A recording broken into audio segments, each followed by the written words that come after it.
the situation, Brandon Bean. You know, Hannah, it's really hard to relate to this. GM getting criticized. Yeah, I know. Never happens, does it? I can't relate to this at all. You know, look, you got to ask question after question about your vulnerability, what's ever perceived to be. And I think Brandon's like, you know what? We got a really good team. Do your homework. Ask me something different. I'm sure he was exhausted. He's a great guy. He's very confident. He has a lot to be proud of. So I think it was probably the wrong question on the wrong day. Well, keeping receipts, though, to go all the way back to the Josh Rosen criticism. Yes, Mina, we saw you there. It was great that you were featured in that little piece. But they did go defense with their first 5 picks. So, I mean, what's your assessment of that draft in terms of their offense? I think it makes sense that the draft was focused on defense. I'll start there. This offense was second league-wide in DVOA last year. The defense was 11th, which is still really good, obviously, but I do think there was a need to add talent, particularly on the defensive line and at cornerback, which is exactly what they did in the draft. And to go back to the offense and why they were so good last year, you know, it's an offense that's really built inside out. The strength of the offense, outside of course Josh Allen, is the offensive line. They have a dominant run game. They have a lot of really good receivers, a lot of similar receivers, slot receivers, and I think they're betting on development from Keon Coleman, who was their first-round draft pick last year. Now, I stand by what I said in that clip. I do wish they had a little bit more speed in this group, but it is an excellent group, and when you got Josh Allen at quarterback, you have a guy who raises the floor of everybody. And for me, this is under the axiom of, like, the good teams are the ones that let their opponents beat them before they ever beat themselves. If you look at Josh Allen last year, only 6 interceptions, only sacked 14 times.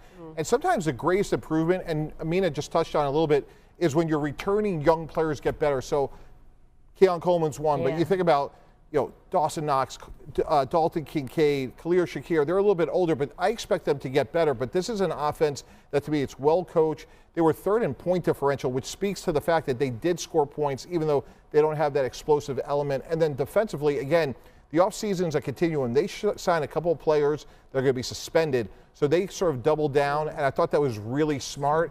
And if you have to pick up a receiver like Elijah Moore, like you mentioned, Hannah, you can do that later on in the offseason. So I'm not going to disagree with Brandon Bean. I don't want to get yelled at. Obviously. Mina? I'm glad you mentioned Dalton Kincaid, because when I talked about development, I focused on Coleman. But, Mike, you're absolutely right. Like, that's a player who I just feel like still – his ceiling is a lot higher than what we have seen from him in the NFL. You've seen flashes of it, why they took him in the first round.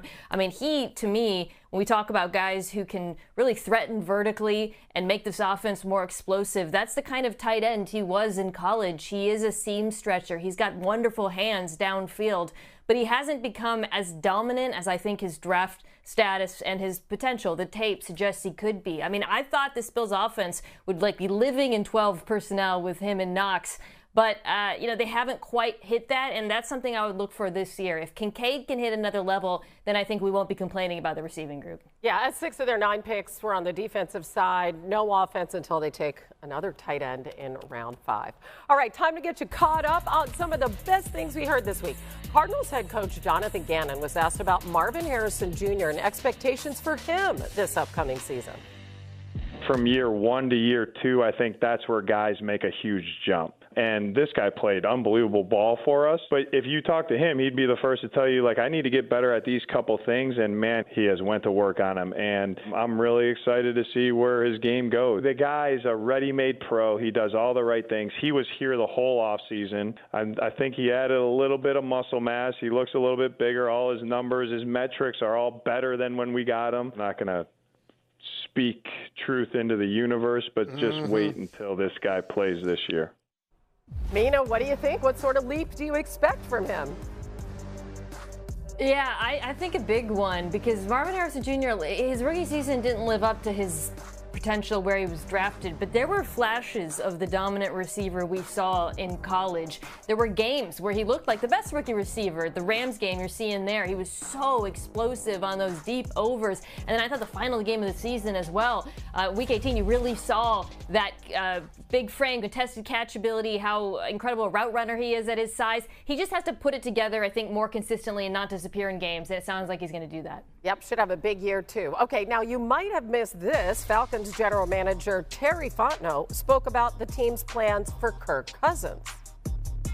We just have to be patient there. We're open with it, not just talking about Kirk, but with really anybody on our roster. I've probably talked to already 6 or 7 GMs since the draft has ended. If something comes to us with Kirk or any other player that makes sense and it's going to help this team, then we're going to be aggressive and we're going to do it. We always have to ask that question. Is it the best for the Atlanta Falcons? And if it is, we're going to be willing to do it. But all that communication is always ongoing. Mikey T, what should they do with Cousins? Have to trade him. This player is one play away from going in at the quarterback position. He doesn't want to be there. That's been well documented. What's complicating here, guys, is the guarantees. About $37.5 million left to guarantee over 2 years, which is how much of it is Atlanta going to eat? How much is the acquiring team? So not only are you talking about draft choice compensation, Hannah, but the guaranteed money is the part that, to me, is going to be harder to resolve. Meanwhile, Minnesota has their quarterback, second-year QB J.J. McCarthy, asked if he's ready to start, and he did not hesitate. Take a listen. I know I'm ready to start. I appreciate that question, Kevin, because all the work I put in and just the confidence in my skills and abilities and just being able to do my job and simplify things to, the best of my ability every single day and, just take it one day at a time, one play at a time. And, I have a tremendous coaching staff, a tremendous group of guys around me that I can lean on, and they can lean on me. Mina, how confident are you in JJ as the starter? Well, I have no idea how he's going to look, but I'll tell you this. He is walking into a hell of a situation. We saw that, of course, last year with the Vikings with Sam Darnold. We know how good the receiving group is, but they addressed what was their biggest weakness at the end of last year, and that's the interior of the offensive line. Drafting Donovan Jackson, who's a guard, in the first round, signing players basically from the Indianapolis Colts, Kelly and Will Fries.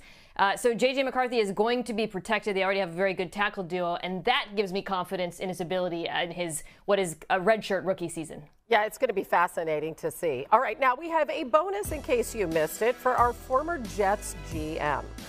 And this is Justin Fields throwing to Garrett Wilson. Oh, happy day. They're reunited, and it feels so good. Oh, that looks so good. What are your expectations for the Jets, my friend? I had a hand in hiring Dan Campbell in Miami when he was the 12-game interim head coach. I had a hand in helping the Jets with Aaron Glenn. They're the same person. This is going to be the Detroit Lions East, and when you think about toughness, I think about Justin Fields maybe being the toughest quarterback out there and Garrett Wilson being a great player. So it's Ohio State East here, but it's really going to be the Detroit Lions. Aaron Glenn's going to have this team well coached. They're going to run the ball. They'll use play action. And I think these two together are going to be fun to watch. And he's a culture setter as well, right? Absolutely. And when you look at things like penalties, turnovers, I expect that all to be much better this year. Okay, good. I love it. Doesn't that just make you happy in your heart? Your Jets, not the same old. All right, still to come on NFL Live. We got a